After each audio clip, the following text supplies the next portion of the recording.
What's up, everybody? It's your girl Keisha from Put Your Phone Down podcast. Surprise. Okay. We'll go get straight into it. We have a returning guest. And when I tell you the same with the interview that I had with her in January, extremely gifted, compassionate. We just chatted a few seconds ago. And when I tell you, you guys are in for something now. I'm not the therapist, but I do have somebody on here. And when I tell you I wanted to bring this to people because it's something that is going on, but we don't talk much about it. And I'm going to say now, it may cause some triggers, but my goal is to bring healing to this conversation and also just start a conversation for people to know that this stuff does exist. We have my returning guest and an awesome therapist. She got some great news for y'all too. I'm just gonna put that out there. Miss Sherie Posie, and I want to thank you again. Welcome to Put Your Phone Down podcast. Hello, Miss Keisha. Thank you for having me again. It's an honor to be able to be here again. You making history. Do you understand this? Like, I mean, come on. Thank you. I'm excited to be a part of history. Yeah, I couldn't think of anybody else to bring this to light because the first conversation we had, it was heavy too. It was actually, I think my goal was like, okay, this will be about 30 minutes, but it stretched into something that I felt people needed to hear. And afterwards, I had people hitting me up like, yo, I didn't realize social media addictions was a real thing. And, Yes. before we end, I want to tap on that a little bit because I think you said, oh, everybody, this is Friday. She making an appearance. I think that you said that it was going to be pretty much a thing where therapists was going to put that down alongside with gaming. So we go touch on that. But the one thing I want to touch on right now is toxic mother and daughter relationships. Yes. I don't even know where to start. I just feel like it's a thing. Mhm. So I guess I'll start with maybe the question: can it be possible that a mother who birthed her own daughter can be jealous? Well, the simple answer is yes. The simple act of giving birth, well, it's not simple. Anybody's had a baby, I tell you, it's not simple. I had a couple, and that second one really wasn't. But anyway, it's not simple. But giving birth does not guarantee a healthy bond between mother and child. And at any time, that relationship between mother and daughter can be altered. It can be changed based on the life situations, age of mom, socioeconomic status, whether that's you got a lot of money or you got any. Both of them could affect it. Relationships with the father, achievements. Jealousy can come in, and toxic relationships between parent and child are nothing new. See, you touched on so many topics that I even wanted to dive in because Mhm. when I work with kids, and I work with young kids, but it would be something in me that's like, okay, why is the mama pressing the daughter so hard or talking about her as soon as she come out of a room? But I don't have kids, and so in my mind, I just thought I was tripping. Mhm. But as you get older, you don't look at it as tripping anymore. Sometimes it is what it is. And you touched on the subject of the father. So I think I want to dive in that. So let's say you have the situation where the dad has more of a bond with the daughter, or it appears to be, Mhm. and that sparks that relationship or that tension between mother and daughter. Because of course, maybe the wife, whoever she is, desires that same type of relationship. Yes. How can the daughter, manage that? Do you have any type of advice for the daughter that might be going through something like that? Well, okay. So what you described is a complicated relationship, right? So you have a couple, husband and wife, they have a child, they have this little girl, and dad falls head over heels for the little girl. You know, she's a daddy's girl. He's into spoiling her and making sure she's taken care of.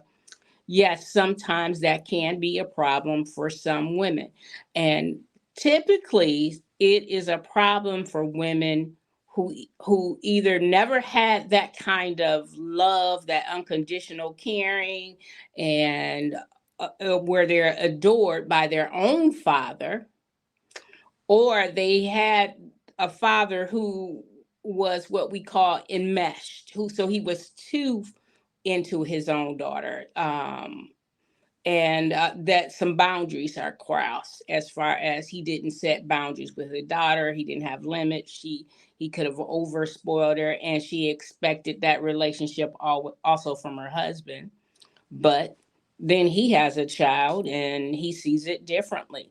It's a complicated relationship, and I think especially right now we see some complications in it because we live our lives different. We're not aging at the same pace as we did 30, 40, 50, 60 years ago. So women now are still, in their 50s and 60s like me, and out here doing new things. And so they're not relegated to that, oh, I'm just a grandmother space. Although being a grandmother, I must say, is my favorite title. That's your favorite. I hear a lot of people saying that, like, you know what? I could have skipped on to be a grandmother. I'm But telling you, it's a whole different ball game. It so is. one thing that you touched on, and maybe that's where I should have started from, is you talked about, the background of the mother, what it looked like to her. So either, like you said, you've been overmeshed. That's the terminology where the father was pretty much you was the trophy baby, and then you want that from your husband, but your husband is showing it to the daughter. So this stems back. And also, maybe you didn't want a daughter. You know what I'm saying? So those are Maybe you didn't things want a that, child at all, but you went through and you had this baby, to please your spouse. yes. And then it starts from there. Like when you looking at that child, you might want the friendship, but it turns into a resentment. So I Right. mean, this can go so many ways, like I said, and it's such a rabbit hole that honestly, I don't even know what next level to take it to. So again, I'm gonna take it to the subject that you and I just touched on. Hmm. Suppose you don't want a child, okay? You have the child, and the whole time you're like, I just want a boy. Boys is easier. You already got the name for the boys. Do you think the resentment might start as soon as you find out you having a girl? Oh, in some cases, definitely. Or, or if you wanted a girl and you have a boy, sometimes the resentment does start. Um, Definitely. Thankfully, typically, because of how we are designed, typically by the time you have your baby, that kind of thing subsides, and you are excited about your child. Once you give birth to your child, you're excited.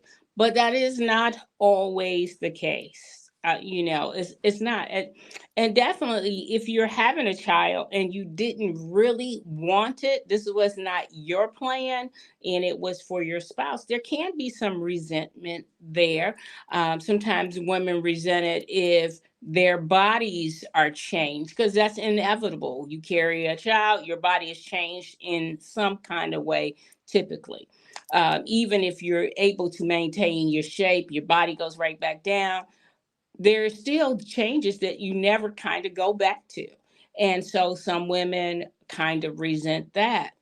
In the normal cycle of parenting, when your daughters become young adults and adult women, the relationship should have a shift. The natural shift should be to an advisor, and you're over to the side and you're able to build typically a friendship with that child. And not like friendship per se with your best friend or things like that per se, but an actual friendship where you and your daughter can share certain things with each other. So so let's dive a little deeper, because now that people are listening, how does one know that they not tripping? Like, what are some signs? And I know it's an array of signs, Mhm. but what are the key signs that you be like, okay, I know I'm not tripping. My mama, she feeling some type of way Mhm. towards me. What can we look for to absolutely kind of know, like, all right, I'm not tripping? Well, number one is, how does your mother respond to you? What is the conversation she has with you? Does she say remarks that make you feel uncomfortable? Is she uncomfortable when you're around your father? Is she uncomfortable, uh, or feeling jealous because some of the things that you have? Maybe your father worked hard and your mother worked hard and you were able to go to college and you have all these nice things, or they just provided them new cars, new things. And sometimes women do feel slighted. They say, I'm the wife, I should have it, not necessarily the daughter. And sometimes dads are like, well, that's my daughter. I work hard. I want her to have these things now. So, with any man that comes into her life or any person that comes into their life, I want them to be able to do at least what I do.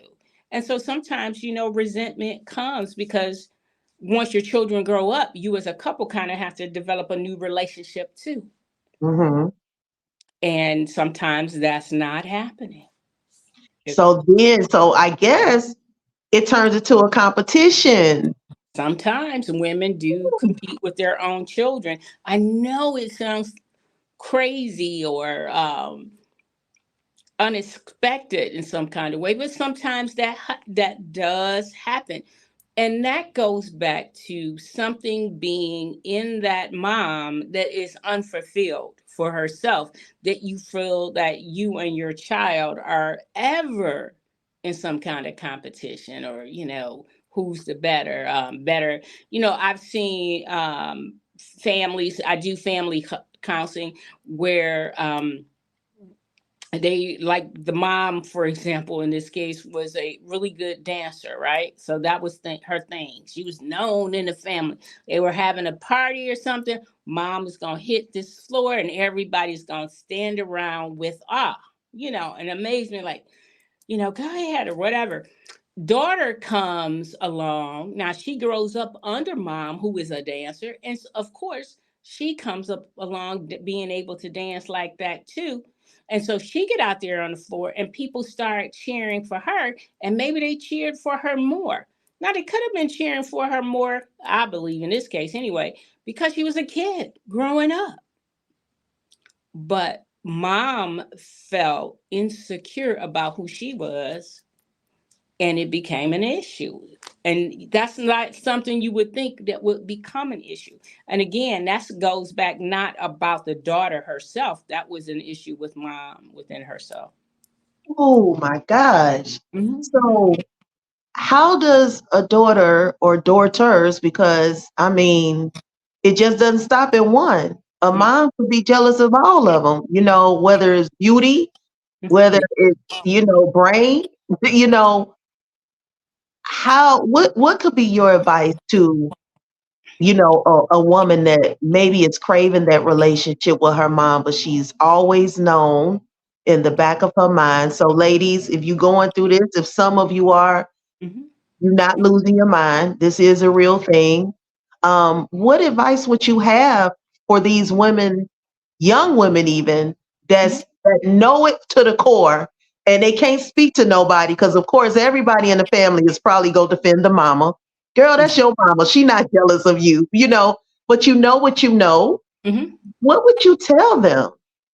Well, the first thing I would say is, have you had a conversation with your mother? Have you had a sit down with her and saying, just ask her, Mom, what's this tension between us? I just really want to be close and have a good relationship with you as an adult child, a woman to woman, adult, mother to child, and ask and see if she is willing to be honest about it. Mm-hmm. Sometimes that might mean you need a mediator, somebody else sitting there, who may have witnessed some stuff as well, a part of the family who could be supportive. But just getting everybody together to just have that conversation. Or the second thing I can say, asking your mother about herself, getting to know who she is, what she experienced, what her life was like before you came into the world. What were her dreams, goals, aspirations before you came into the world? What happens sometimes is we'll have a child, and that changes our course. It changes our direction of what we had planned for our lives. We thought maybe you didn't think you would have a child until you're 30, but you had your child at 22. That changes your course of direction. I would say try to see if you can get to know her um, as a woman. Ask questions. So, Mom, tell me, what was it like? Or tell me about your first date. Or, Mom, tell me about high school. Did you play sports? Were you involved in a band? Just ask her questions about who she is, because I think what happens a lot of times in this cases and period is mothers kind of we put in a box and we step back and we kind of forget who we are other than being a mom. Right. So what if those things are done? Is it fair that to say that some relationships, even if it's mother and daughter, just is it a such thing as it being beyond repair? If those, if you just don't get along. Okay. Ooh. Now, as a therapist, it's how I have to think about how I want to answer that. Okay. Are there some relationships that are beyond repair because of um, the damage that was done in that relationships? Yes. Is that the norm? I'd say no. But there are some relationships where the acts of the parent are so egregious, so horrible, that it is unsafe for you to be in a relationship with them. And that doesn't mean just physically Right. unsafe. It could be unsafe for you mentally to share and be open and talk and be vulnerable in front of them. And so, with that, sometimes, yes. Um, the good thing I think is for the vast majority, though, I don't believe that's true. There's one caveat to that. Both people have to be willing to talk about it. They have to be willing to work at it. Yeah.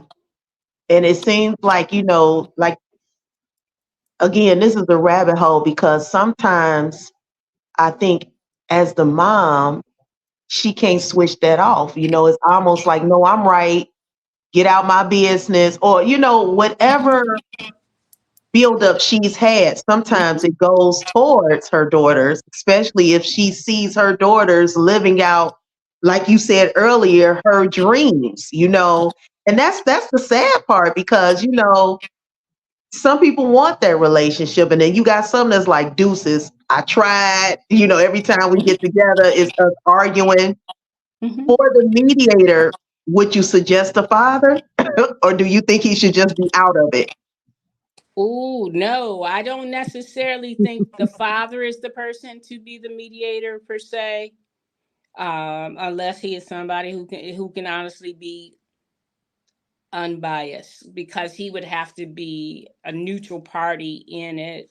I do think he could sit in on the conversation and share what he has seen or what he feels. But remember that in the relationship, him and the wife are a team. So you don't want to cross boundaries with that as well. And to to be truthful, I would think a professional mediator would be helpful if everybody is willing, and even the father participating. Because did the dad go overboard? Yeah. Did he shut out his wife in a lot of ways for his daughter? And that's Ooh, not the daughter's fault. That would be dad's fault. that's That a would be the whole husband's fault. that's a whole nother page right there.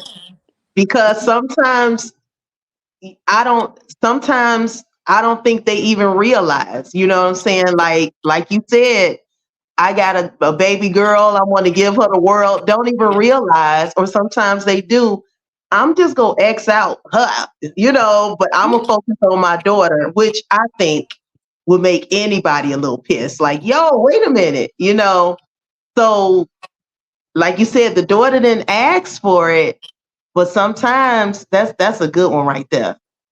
Yeah, and So there has to be a hierarchy in the home. I didn't mean to cut you off. There has to be a no, hierarchy in the home. That primary relationship, the husband and wife, has to be the primary relationship in the home. It has to be the focus because you're supposed to be a team. Does that mean that kids wait and they don't get theirs? Absolutely not. But you got to be on a team. However, they're the covering. The children are beneath them. So you guys got to, as the couple, have to develop a strong bond, strong, good working relationship about what you want and how you want to raise your children and what and those kind of things. And I think sometimes they don't work. That part is not worked on enough. right. Yeah, me too. I mean, just to put that in short. So Hmm. we got 22 minutes, and I told you I wasn't going to stretch your time out. I know you've been a busy woman, and I think we just got to like the first one, like the meat and the potato and the plate. And I think, you have helped whoever is watching is meant to watch, at least shed some light that, look, I'm not losing my mind. I've tried everything to communicate with my mom. Some women, have tried as little girls to even dim their own light. Well, I know Yeah. this gonna make my mama mad, so Yes. let me step back. So kind of like maybe in closing, because like I said, I was gonna give you 30, but I would love to have you back. I'm already saying this already because I think it's so many layers to this. For sure. You know, what can we once again say maybe to the mom, you know, what's some advice we can give these mamas who know they know, maybe they might not want to admit, but who you envious of. You do. What is it something that we can tell these kids, well, these women, grown women, now they're grandmothers, and they still have it out for their daughters? Hmm. Can you look them square in the eyes and let them know? Let Uh, them know something. what I would want to say to these women is that it's okay that maybe some of your dreams you didn't get a chance to accomplish. If you're still living, you're still breathing, there is time. Focus on you. If your children are adult and they're on, put the focus on you and doing what you need to do. And number two, as your children blossom and grow and prosper, so do you, because you had to put something into them that allowed them to achieve and soar the way they did.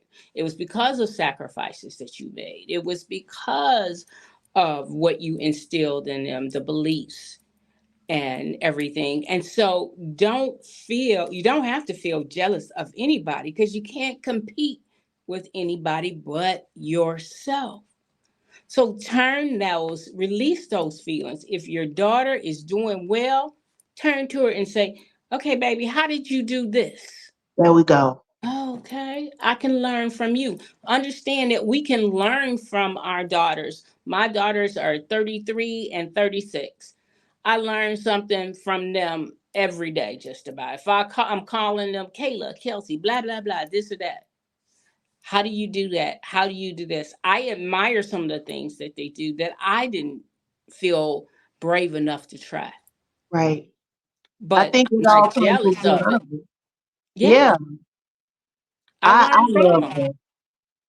I love that. I do. I think that the advice you gave, I hope if anybody is experiencing that and they know it to their core, Hmm. that they turning it up or they sending it to, and again, it's about healing Yes, because it's family at the end of the day, yes, and of course you do have some that are absolutely done with their mothers and some mothers are done with their daughters, this because is it's true. vice versa, you This know.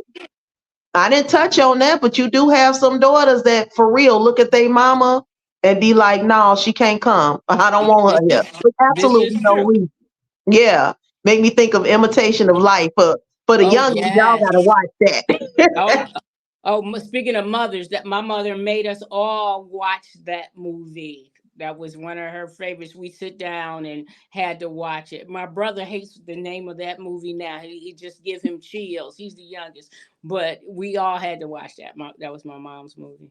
I think you know what we did too. I didn't know it was two versions that came out, but Oh, it's wrapped into what we're talking about a little. You know what I'm saying? The mom gave the daughter her all, yeah, and the daughter just went on and she passed for another race. But when yes. it was all over, she was at that casket Casket. crying Yeah. and Mama, I'm sorry. And you that's know? and that's what we don't want. We don't want mothers or daughters at the casket crying, "I'm sorry," Yeah. because it's too late. It's too It late. is. Yeah, it's too late. So again, I'm already inviting you back. I mean, Okay. this is my debut. I guess this is how I'll be doing it from now on. And what better way to do it than to have a counselor sit with me and talk to me in your voice. And I'm like, okay, now I feel more comfortable because I was like, look, I'm nervous, but I got my big girl panties on. So Who nobody would know. Nobody would know that you were nervous at all. oh, girl, look, that's probably why my cat right here, she's like, okay, I'm sensing something, but Okay. um, Right. I wanted to put the highlight on you. Okay. Okay. And, we spoke earlier, and I was telling you, like, man, from the last time we talked, ladies and gentlemen, and that was in January, I know you all see some new letters behind this name. Can you share? Because I think you're going to have some people hitting up Michigan just to sit and talk to you. Uh, Can you tell people what you have been up to? well, I can say God has blessed me in this season.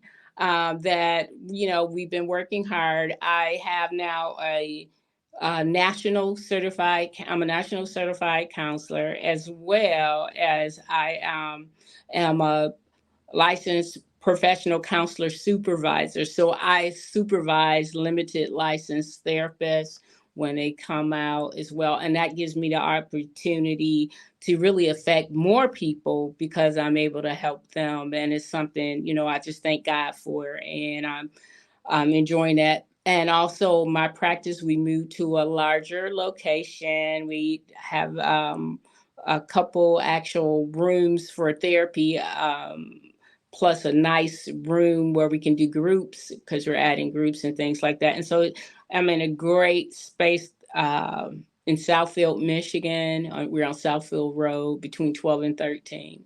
And we have some great things lined up. I am speaking at quite a few events this month as well. And so God has just really been opening doors.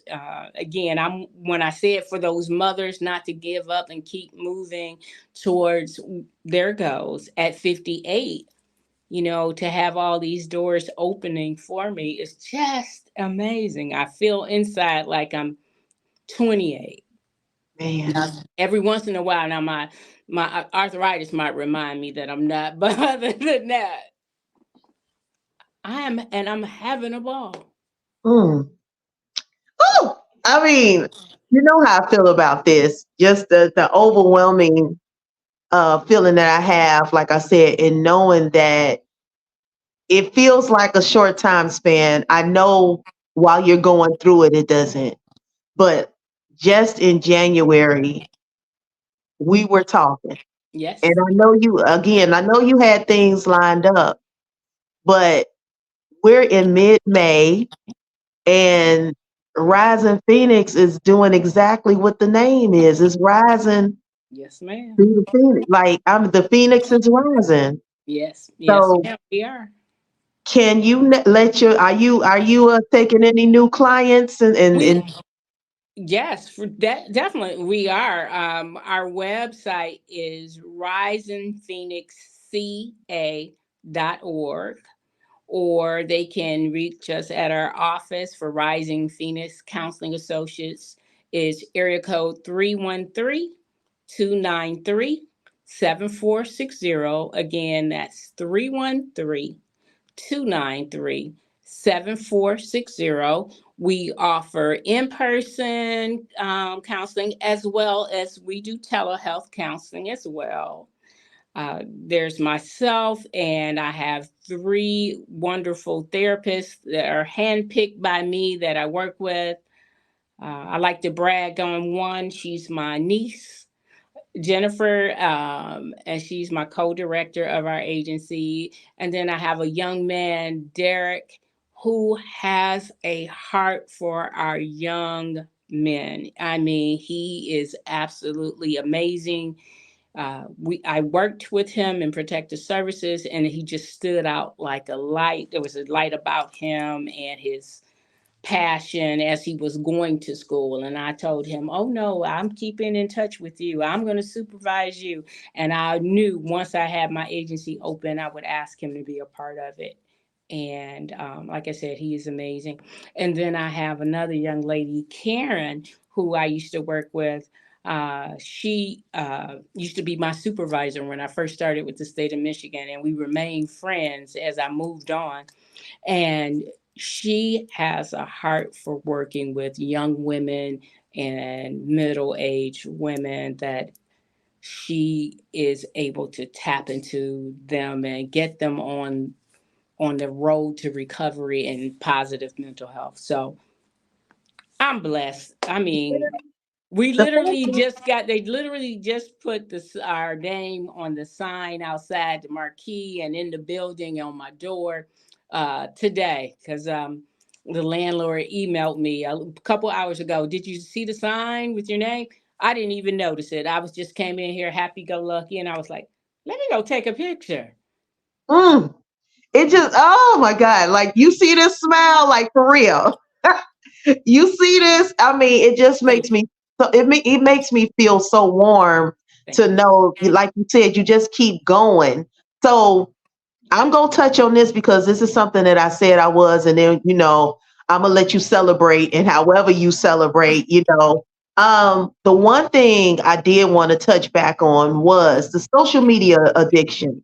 Yes. So as we're ending, it's probably gonna be two things I'm gonna ask of you Okay. to touch more on that, and also I know we spoke to the mom. Maybe in closing, maybe you can speak again to the daughters that are dealing with this. I know Mother's Day just passed, and it was some that was like, look, so let's touch on the social media addiction. Has it grown since the last time we spoke? It is continuing to grow. We in social media, there's, like, for example, let's talk about, excuse me, about TikTok. Now they got an outrage about TikTok, and government does, and they want to kind of stop it and not have it here. My problem with that is they're not stopping it or want to streamline it because of the people that could potentially be harmed by it, being addicted to it. They want to stop it because of concerns about spying and access from people in China specifically, right? So it doesn't take into account, in my opinion, just strictly my opinion, all the people who are so glued to social media that they can't go to sleep. If it is so harmful for us sitting on our phones, we should, we scroll at night in the bed until we can't keep our eyes open. We don't know how many hours have gone by. You look up and 30 minutes has gone by. It seemed like I only looked at two things, but no, you've looked at more. The way we are processing that information as it comes so fast, you don't have time to fully digest what you're reading, what you're seeing, because you don't have time to think. You're scrolling, going to the next thing. We see it is such an issue with children where we have children not going to sleep because they felt they're up to 2 or 3 in the morning on YouTube or whatever. We have to be careful with that. It is an addiction where anytime where you see it is starting to cost you anything, sleep, eating, your relationships, your health, money, because you're spending so much money every time some new gadget comes up. Right.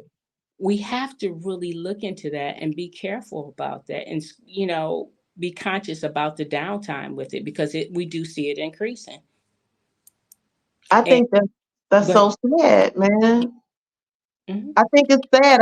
I mean, honestly, that's where the name of the podcast came from, and I'm not even trying to throw me in the mix, but Yeah. uh, I noticed that even at the smallest places, the parks, people got their phones out and they taking 1,001 selfies and not paying attention to that big old oak tree, or Mhm. just listening to the water or whatever it is. Wherever you go to the park, I would think that the park, for me, that's my therapy. But when I Yeah. see people now, even at social events, they don't even match who you see online. Online, they turned up, they showing all their body parts. When you see them in person, they the shyest one in the room. They ain't saying nothing, or they gotta have their phone out. Like the moment you sit down to eat, wait, let's take a quick picture. You be like, yo, like my mom, my sister, myself, we went out for Mother's Day, Mhm. and I think we dressed up with the intent. Mhm. Okay, we're gonna take some cute pictures. By the end of it, we was like, what's the use? You know what I'm saying? Like, we know we here, you know what I'm saying? But it's Yeah. getting to that point where that becomes a part of your accessory. You know what I'm saying? Like, you have to do it. Oh, wait, didn't nobody take pictures? What are you talking about? We know we here. Right. You Why didn't know, you take a picture of that? Oh, you're out there on the lake. Because I was out on the lake enjoying being in this yeah. boat, taking pictures of me. They have more connection to a picture. Oh, look, you see the tree and it had birds in it. But did you see it while you were there? Yes. You focus on the Yeah. picture. That's become, and you know what has made me more and more of a private person, especially since I'm working on a few goals. I am not. You hear me? Facebook don't need to know the winnings, because I definitely wasn't posting the losses. You hear me? Like, I got you. I I got wouldn't know that, letting y'all know how hard things had got. So I'm definitely not about to post a picture and make you think that I did some type of quantum leap you. from, from wanting it to now having it. No, you know what I'm saying? Like, I've become so withdrawn from Mm, that. So again, I would like to touch on that to make that a part two. I know we talked for a while on that, but I'm sure. I'm Anytime. noticing, yeah, it's like I'm noticing since the last time we spoke, people got taking pictures of them saying they last and final goodbyes to their loved ones. I'm like, yo, like, do we need to see this? Does that need to be posted? So I do think that that's a form, also, and you the therapist, so you can correct me. I think it's kind of leaning towards the narcissistic type of.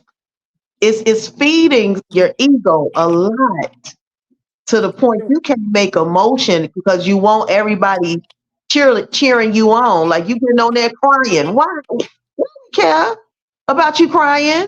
And what they do is, you're right. It is feeding that. That's how you know you're worthy, how many likes you have or how many people saying something to you about everything. Everything doesn't need to be posted. Every time you go somewhere, I don't need to see a picture of every meal you eat or any of that. But I think a lot of people are so lonely that this is what they do. The the sad part is you're so lonely because you're so much into this and not talking to people oftentimes. Yeah, You there don't we have go. conversations. I want to touch on the subject, but I know that this is going to be posted. And before I even touch on it, Mhm. I worked with children as well, so I completely understand where this young man was coming from. So it's a young teacher, young black male teacher, and we don't have a lot of those. So I applaud you, young man, wherever you are, for even going into education. With that being said, there's a young man, I believe he was let go from his job for having his female students unbraid his hair.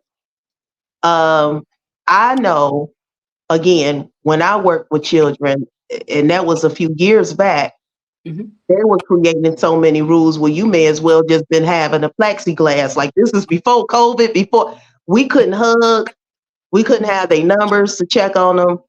And so you fast forward a few years now, he is actually recording it and posting it. Yes. This could have been a moment between them and it may be a conversation like, look, don't post this, you know. If you know what I'm talking about, do you think what no, what's your opinions about this situation? Well, it's complicated. Um, I think part of it is him just he's young and he's just being relaxed and allowing them to relax. I think that during part of it they could be sharing things about them that they may not share otherwise. Yeah. When you're in a relaxed state, that's when young people talk. Hmm. When I'm playing games with children in therapy, that's when they share some of their deepest secrets with me. Now, do I think a lot having them take down his hair was the best way to do it? No, because there's too much personal contact, those boundaries. And my concern would be some of these young girls, might develop a crush or feeling Hmm. for him that might be inappropriate.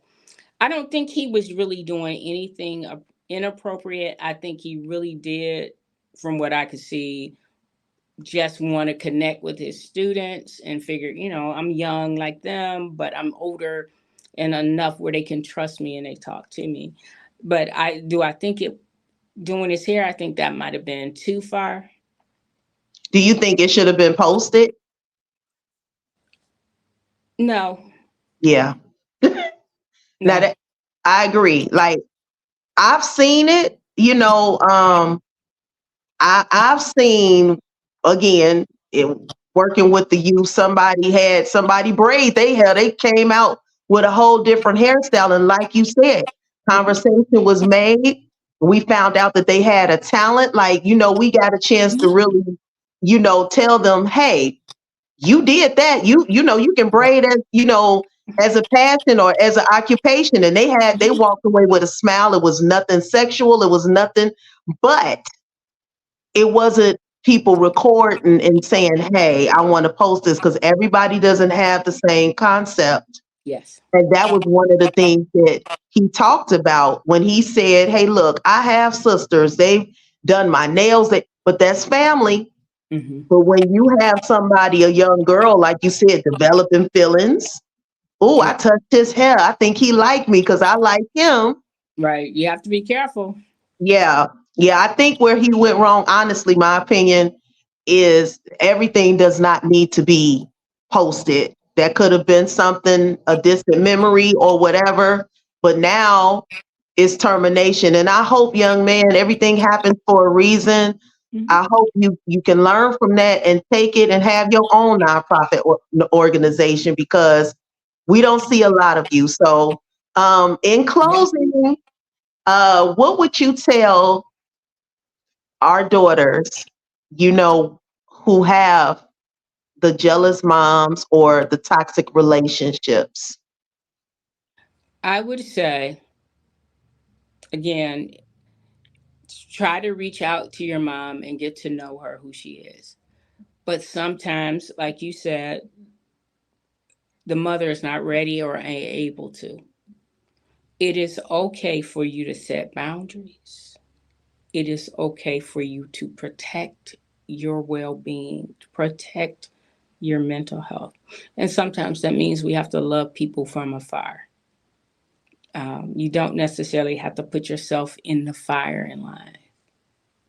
I know I'm never for you disrespecting your mother, grandmother, aunts, and or anything like that. But you can say, be honest about how you feel, what you need.